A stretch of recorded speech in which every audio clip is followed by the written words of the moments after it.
Dan Illman, Mike Beer, race number 5 at Monmouth on the Haskell undercard is at 1.1 miles on the turf. It is the Grade 3 Oceanport Stakes. You can bet this great Monmouth Haskell card on Saturday with a DRF Bets account. Learn how to access $150 in risk-free wagers upon sign-up. Let's meet the field for the Grade 3 Oceanport. Again, older horses going 1.1 miles on the turf.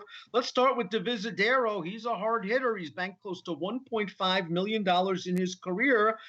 But he's on a little bit of a losing streak, Mike. He had a big excuse 2 starts back in the Muniz. A, he was taking on bricks and mortar, just the monster of the division right now. B, there was no pace whatsoever for him to run at. But didn't you get the feeling that last time out he should have sealed the deal at Laurel, and he didn't? Yeah, I was a little disappointed with his loss last time. I mean, I feel like if you just go straight off, the running lines and the races this horse has run in the past, I mean, you have to consider him the horse to beat in this race. I don't know, man. It's been a while since he's actually gotten there first. I didn't like his last race. If he's going to be really short, I'm going to try and beat him in this spot. Here's another concern for Divisadero. Let's throw up the Timeform US Pace Projector. It's one of those new gray bar scenarios where Timeform US projects there is no speed. And if we know one thing about Divisadero, he needs a little bit of pace in front of him to get his motor running. Maybe another reason not to play him as the favorite. Yeah, that the pace definitely feels like it could work against him in this race. Listen, maybe at the end of the day, he's just too good for these horses and he'll win. But there's a lot working against him here. Timeform US does have Dover Cliffs out there on the lead, and he got through the N2X hump last time out at Monmouth, tracking the pace. I think he can make the lead in here if he wants it. And being by English Channel out of a Silver Hawk mare, I'm not worried about any kind of distance. The 1.1 for him is perfect. He showed that last time. Yeah, maybe the pace will give him his best chance to win this race. I'm a big fan of his trainer, Dan. I think this trainer does a really good job. I just don't know that I really feel like this is a true stakes horse, and he is facing some, real quality, graded stakes quality runners in this race.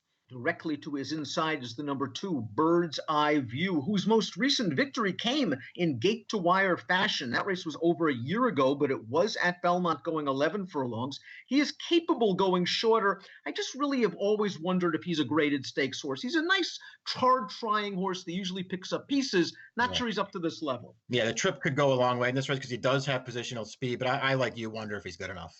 Pismo Time, the number 5, pace pressing winner at Laurel last time out. Can't argue with the way Edward Graham's had this horse in form. He's won his last 3 races, 2 of them on turf. The buyers are slowly going the right way for this son of City Zip. I think he's found himself, but like Bird's Eye View, I really wonder if this step up in class is too much. Yeah, I mean, they're doing it at the right time, I guess, off of 3 straight wins. He just has to improve again in this race. And, it's not one of those situations where you feel like he's got any kind of pace advantage or anything like that. So he's just going to have to really take another step forward here. Chad Brown tries again with the number 4 projected, who is on a long losing streak. He has not won since September of 2017. In the cliffhanger 2 starts back, I thought he had his chance in the stretch, but Hawkish got a nice inside trip, and Hawkish is just a little bit of a better horse than Cliffhanger. Last time out in the Monmouth, he didn't fire, but that was a pretty tough field. I guess from a class and figure perspective, projected fits, but aren't you getting a little bit tired of his act? I mean, I am for sure. Listen, he makes at least as much sense in this race as Divisadero does. I just don't know that I want to bet either one of them at a short price tag. Projected's a nice horse. He just never seems to get there.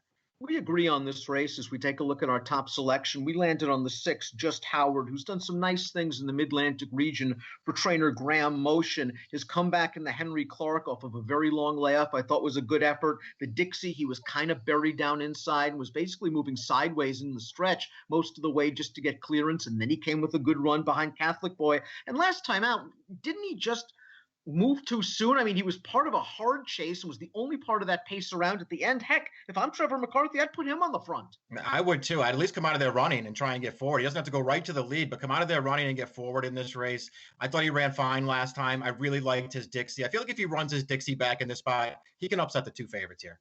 Divisadero projected. They're the big names in this race. We're both going with Just Howard. I'm going 6-1. Give me numbers. Yeah, I went 6-1-4 here. I'm going to try and beat the 2 favorites. Grade 3 Oceanport, one of several graded stakes races on Haskell Invitational Saturday. Bet them all with a DRF Bets account. Sign up, learn how to access $150 in risk-free wagers. Approximate post time for the Oceanport, 1:53 Eastern. Good luck.